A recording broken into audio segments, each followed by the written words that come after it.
500 रुपया का नोट पड़ा हो तो आपके पैरों में फेविकोल चिपक जाएगा, आगे नहीं बढ़ सकते। 500 का नोट आपको हिला देगा, आप ऐसे हो गए, बार बार उसके आसपास देख के धीरे से उठा लो। 500 रुपया आपको आगे नहीं बढ़ने देगा। अगर 10-20 नोट 500 के पड़े हो और आसपास कोई हो ना, और आपको फिर उनको क्रॉस करना हो, निकल जाना हो वहां से, फिर आपकी परीक्षा होगी कि आप कितने बहादुर हो कि आप उनको रौंदते हुए निकल जाओ। उनका कोई महत्व ना हो, जैसे रद्दी कागज ऐसे तुम्हें, लेकिन ऐसा नहीं होगा। अगर एक कदम चलोगे, पीछे 500 का नोट है, आगे 2-4 नोट पड़े हैं, तो आसपास पहले दृष्टि जाएगी, कोई देख तो नहीं रहा है, फिर धीरे से उठा लेंगे। भले हम वो कहीं दान पेटी में डाल दें, लेकिन उठा जरूर लेंगे। क्यों उठा लिए? क्योंकि महत्व है, धन में महत्व है, भोगों में महत्व है। तो ये कहने की बात अलग है कि अरे भाई हमें स्वर्ग के सुख नहीं चाहिए, हमें मोक्ष नहीं चाहिए, हमें प्रेम चाहिए। हम तो ठुकरा देते हैं स्वर्ग के सुखों को, मोक्ष को ठुकरा देते हैं, और 500 का नोट ठुकरा के आगे नहीं बढ़ सकते हैं। अगर गुलाब जामुन मिठाई की बात आ जाए तो मुंह में पानी आ जाएगा, और ठुकरा देते हैं मोक्ष, ब्रह्मानंद। ये सब कहने की बातें हैं। स्वर्ग के दिव्य दिव्य भोगों को ठुकरा सके ऐसा भगवत प्रेमी महात्मा ही केवल होता है। नहीं, एक अप्सरा उतर आती है तो बड़े बड़े ऋषि मुनि जो है ना, भ्रष्ट हो जाते हैं, अपनी स्थिति से गिर जाते हैं। और मोक्ष सुख तो बहुत बड़ा सुख है, भगवान के प्रेमी जन उसे ठुकरा देते हैं। मोक्ष सुख को अगर कोई ठुकरा पाया तो भगवत प्रेमी महात्मा, जो अभी स्वर्ग के सुख जानते नहीं।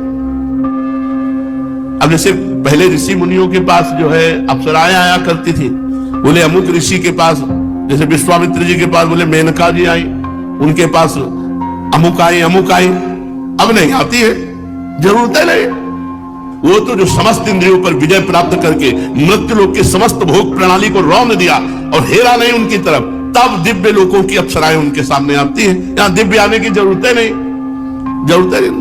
तो स्वर्ग के सुख तो तब उतरे ना जब मर्त्य लोक के सुखों का विजेता हो। जब मर्त्य लोक के सुखों में ही भ्रष्ट हो गया तो स्वर्ग के सुख की बात क्या। मूढ़ता मत करो, लक्ष्मी के पीछे मत भगो, प्रभु के भजन में लग जाओ। लक्ष्मी मां है, वो तुम्हारी सेवा करने लगेगी। प्रायः सब लक्ष्मी पति बनना चाहते हैं। ध्यान से देखो, लक्ष्मी के स्वामी, धनाभिमानी कभी नहीं बन सकते। लक्ष्मी जी ने किसी का वर्ण ही नहीं किया। जब समुद्र से प्रकट हुई तो सब विराजमान थे। लक्ष्मी जी ने उनका वर्ण किया जो लक्ष्मी जी की तरफ देख भी नहीं रहे थे, श्री भगवान का। लक्ष्मी मां है, जगत माता है। मूढ़ता इसीलिए कहा है, कुत्र विमूढ़या सिरे, ए विमूढ़, मूढ़ता छोड़। मां को तू कैसी भावना से देख रहा है? सब लक्ष्मीपति बनना चाहते हैं।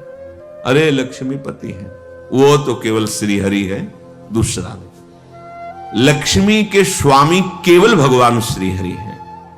भगवान के ना चाहने पर भी उन्होंने भगवान का ही वर्ण किया। आप दासत्व स्वीकार करके प्रभु का जब भजन करेंगे तो लक्ष्मी मां है, आप उनके पुत्र हैं, वो भरपूर आपको जो कुछ चाहिए वो सब दे देंगे। बात मानो, समझो।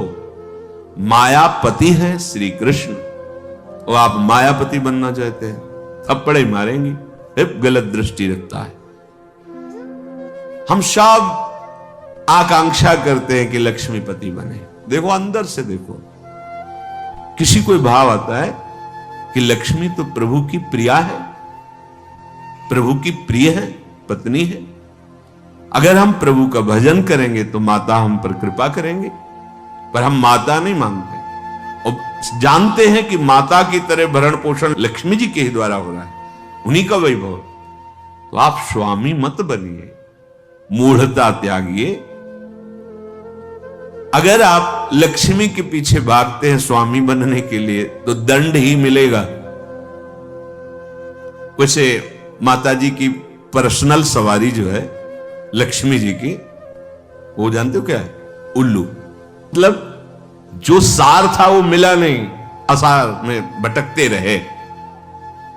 जब तुम ऐसा कुछ करोगे अगर वो अकेले आए भी ना तो उल्लू बना देंगे। उल्लू बनाना जानते हो? उल्लू का दिन में प्रकाश में नेत्र काम नहीं करता है, अंधेरे में काम करता है। अर्थात जो लक्ष्मी को केवल स्वीकार करता है, आराधना की है, तो लक्ष्मी जी उसके दिमाग, क्योंकि आएंगे तो ना उसमें सवार होके, अब उसके दिमाग में ज्ञान के प्रकाश के लिए नेत्र नहीं रह जाएंगे। अज्ञान अंधकार में उसका काम करेगी बुद्धि। क्या ये भोग लूं, ये ऐसा करूं, अभिमान बढ़ाने वाला, वासना बढ़ाने वाला, दुर्गति में पहुंचाने वाला कार्य प्रारंभ हो जाएगा। विविध प्रकार के दोष प्रकट हो जाएंगे। नारायण को बुलाओ, प्रभु माता जी सहित पदा। जानते हो क्या, अलग अलग सवारी में नहीं आती, फिर एक सवारी में आती है। कौन? गरुण जी में। गरुण जी में भगवान नारायण और लक्ष्मी। गरुण जी जिनके पंखों से वेद स्तुति हो रही, अर्थात दिव्य ज्ञान विज्ञान संपन्न और समस्त ऐश्वर्य भोग आपके पीछे डोलेंगे। ऐसा नहीं कि भक्त केवल भिखारी ही होता है। देखो अम्बरीश जी महाराज बड़े बड़े ऐसे महाभागवत दिव्य वैभव संपन्न और भगवान की अपार भक्ति में डूबे हुए। श्रीपाद करे विमूढ़ता, अर्थात मूढ़ता का त्याग करो और सर्वाधीश्वर युगल सरकार के चरणों का चिंतन करो। बेलवन में लक्ष्मी जी आज भी विराजमान होकर तप परायण है कि कभी किशोरी जी का आदेश आ जाए सेवा के लिए तो हम कृतार्थ हो जाएं।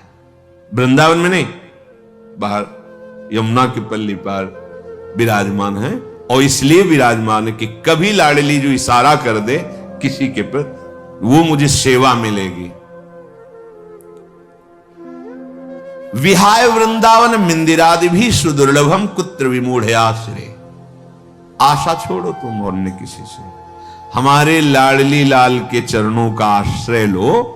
तो कह रहे हैं परम सुदुर्लभाश्चात्र मिलंति भक्तया, परम दुर्लभ प्रेम भक्ति भी मिलेगी और ऐश्वर्य भी मिलेगा। ये जब आप प्रिया प्रीतम के चरणों का आश्रय लिए वृंदावनाधीश्वर श्यामा श्याम का भजन कर रहे, तो क्या नहीं मिल जाएगा आपको। बड़े सद्गुण हैं, पर भगवत चरणारविंद की शरणागति नहीं, भजन नहीं, क्या होगा इससे? ये तो बाहरी सद्गुण है, इससे क्या होगा? अगर प्रभु के चरणों का आश्रय नहीं तो ये बाहरी सद्गुण भगवत प्राप्ति थोड़ी करा सकते हैं। और मनुष्य जीवन का चरम और परम लाभ भगवत प्राप्ति है। रूप विभवई, बड़े रूपवान हो, देह भाव से अपने रूप को देखकर गर्व करते हो कि मैं बड़ा सुंदर हूं। कितने दिन टिकेगी ये सुंदरता? दुर्गति ही करवाएगी, क्योंकि देह भाव से सुंदरता का आरोप मैं में कर लेने से भोगों की प्रियता बढ़ती है। भोगों की प्रियता दुर्गति का कारण है, बुद्धि का भ्रष्ट हो जाना है, सत्य वस्तु से पतित हो जाना है। तो किम रूपै, बड़े रूपवान हो उससे क्या होगा? बार बार दर्पण में अपने रूप को देखकर गर्व करोगे और विषय प्रियता बढ़ेगी। श्रीपाद कह रहे हैं किम दानम, आप बड़े धनी हो, आपको गर्व है कि मैं गरीबों को देता हूं या किसी को भी देता हूं, इसे क्या होगा? तुम्हारा अभिमान पुष्ट होगा, तुम्हें जो पुण्य का है वो और लाभ मिलेगा, एक की जगह 1 लाख दे देगा। इतने में तुम अभिमान से युक्त हो, और बढ़ जाएगा तो और अभिमान बढ़ेगा, तो होगा क्या? दुर्गति। क्या होगा? सोचो, जिनका कोई अपराध नहीं था, बराबर गौदान करना, स्वर्ण से खून मढ़वाकर, सींग मढ़वाकर दक्षिणा देना, घर दान करना, दान में ही लगे रहते थे महाराज नृग। चूक हो गई, जो ब्राह्मण दान नहीं लेता था उसकी गाय आ गई गौशाला में, उनको क्या पता, उन्होंने किसी ब्राह्मण को दान कर दिया। जिसने दान लिया वो लेके जा रहा था, जिसकी गाय थी वो कभी दान लेता नहीं था, उसने कहा ये तो गाय मेरी है। बोले नहीं, ये तो मेरी है क्योंकि अभी महाराज नृग ने दिया है, चलो महाराज के पास। वहां गए, उसने कहा महाराज आपने गाय हमें दी? हां दी। उसने कहा महाराज फिर ये गाय मेरी है, ये आपकी नहीं है, आप हमारी गाय वापस करें। तो उनका तुम्हें 1 करोड़ गाय देंगे। जो गाय का असली मालिक था उसे कहा इसको छोड़ दो तुम, क्योंकि अब हमने दान दे दिया। उसने कहा मैंने कभी दान ही नहीं लिया तो क्यों स्वीकार करूं, मुझे अपनी गाय चाहिए। जिसने दान लिया था उसने कहा बस मुझे तो यही गाय है, अगर ये नहीं दोगे तो। इतनी बात का ये दंड मिला कि द्वारिका के कुएं में वो गिरगिट बनकर पड़े थे, पर कृपा ये हुई कि अपराध था नहीं पूर्ण रूप से। वो राजा है, वो क्या गौ सेवक थोड़ी हो कि गौशाला में पहचानते हो कौन मेरी गाय कौन तेरी गाय। आ गई, दान कर दिया। तो फिर भगवान अपनी तरफ से हेतु की कृपा करके उनका कल्याण किया, पर बने गिरगिटी। विचार करके देखो, इतना बड़ा दान अगर भगवान हेतु की कृपा न करते तो क्या बने हुए पड़े थे। तो किम दानम, अहंकार करके कि मैंने इतना रुपया दान किया, इतनी वस्तु दी, वो आपको मुक्त नहीं कर सकता। और वही वस्तु, हे प्रभु आपके द्वारा दी हुई वस्तु दैन्य भाव से आपको समर्पित करते हैं, हो गया, ये भगवत प्राप्ति का कारण बन जाएगा। किसी को भी जब कोई कभी सेवा करे, दान भावना ना रखे, मेरी वस्तु नहीं है भी नहीं, वास्तविक मेरे प्रभु ने दी है, प्रभु की दी हुई वस्तु से प्रभु स्वरूप सामने आए हुए को जो हम सेवा कर रहे हैं, रिझा रहे हैं, उसका फल हो मेरे गोविंद मेरे पर प्रसन्न हो। त्वदीयं वस्तु गोविंदम तुभ्यमेव समर्पये। हे प्रभु आपकी दी हुई वस्तु आपको, ये दान नहीं, ये भगवत प्राप्ति का हेतु है, ये सेवा है। किम दानम, बहुत दानाभिमान है, दान करते हो, एक की जगह लाख दे देगा मेरा मालिक महालक्ष्मीपति है, महाऐश्वर्यवान है, महान विभूतियां उनके चरणों की आराधना करती रहती हैं। श्रीपाद कह रहे हैं यज्ञ आदि भी बड़ी बड़ी यज्ञ करते हो, पर भगवान की शरण में हो करके उनकी भक्ति का भाव नहीं, तो क्या होगा यज्ञ से। देखो यहां के ब्राह्मण मथुरा के यज्ञ कर रहे थे, भगवान ने अपने सखाओं से कहा जाओ तुम्हें भूख लगी है तो उनसे मांग लो, जाकर कह दो श्री कृष्ण बलराम आज इधर गौवें चराते हुए आए हैं, हमें थोड़ा सा भोजन दे दो। गए, साष्टांग प्रणाम किया और कहा हे विप्रो, भगवान श्री कृष्ण बलराम जी पधारे हैं सखाओं के साथ, उनको भूख लगी, थोड़ा सा भात दे दो, अन्न दे दो। उन्होंने अनसुनी कर दी। वो गए, बोले प्रभु देने की तो बात जाने दो, बोले ही नहीं, देखे ही नहीं। बोले तो उनकी पत्नियों के पास जाओ। होगा प्रभु जब पति ऐसे निष्ठुर है तो पत्नियां कैसे दे सकती। बोले नहीं, वो मेरी बड़ी भक्ता है, क्योंकि मेरी चर्चा सुनती रहती है। वृंदावन की मालिनी पुष्प लेकर दूना में और घर में देती थी मथुरा में जाके, और रोज चर्चा। आज लालजू महाराज ऐसी पोशाक पहने, आज ऐसी लीला की, आज बकासुर मारा, असुर, ऐसी वो लीला सुन सुनकर आसक्त चित्त हो गई थी। कब ऐसा सौभाग्य होगा कि प्रभु मुझे दर्शन। जे भी सुना प्रभु भूखे हैं, सुंदर भोग बनाकर ठाकुर जी के लिए चल पड़ी, रोकने पर भी ना रुकी। तो एक महान यज्ञ करने वाले भगवान की अवहेलना कर रहे, स्वयं यज्ञ भोक्ता भगवान उनसे भोग मांग रहे कि ले आओ, भूख लगी है, और वो यज्ञ क्या इन ग्वालों को देना, ये बात उनके मन। तो यज्ञ का फल क्या हुआ। यज्ञ का फल है प्रभु को तुष्ट कर लेना, प्रभु को प्रसन्न कर लेना। क्या मिला यज्ञ आदि भी। अगर भगवान की शरणागति नहीं, भगवान की भक्ति नहीं, तो यज्ञ से क्या होगा। श्रीपाद कह रहे किम विख्याति सतैह, तुम्हारा शास्त्रों लोग, सैकड़ों लोग, लाखों लोग यश गान करते हैं, बड़े प्रतापी हो, बड़ी महिमा है, बड़े पदवान हो। कितने दिन टिकेगा ये पद? कितने दिन तुम्हारा शरीर टिकेगा?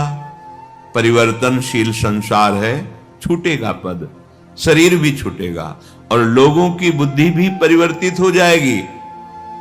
बराबर यश बना ही नहीं रहता, ये माइक है, ये सत्य सच्चिदानंद नहीं है, वाह वाही 4 दिन की चांदनी है। इसका कोई महत्व तो नहीं, जो इसके महत्व में फंस गया वो भगवत महत्व को खो देता है। श्रीपाद कह रहे क्या होगा तुम्हारा? बहुत लोग यश करेंगे और तुम उसको सुनोगे, अहंकार पुष्ट होगा। होगा क्या इससे?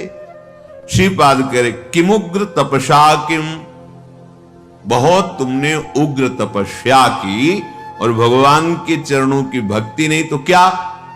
देखो हिरण्यकश्यप ने ऐसी उग्र तपस्या की कि ब्रह्मा जी को आश्चर्य हो गया।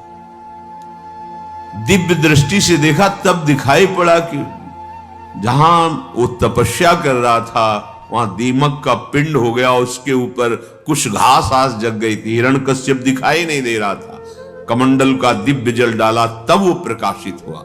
ऐसी उग्र तपस्या करने वाला भगवद विरोधी क्या हुआ?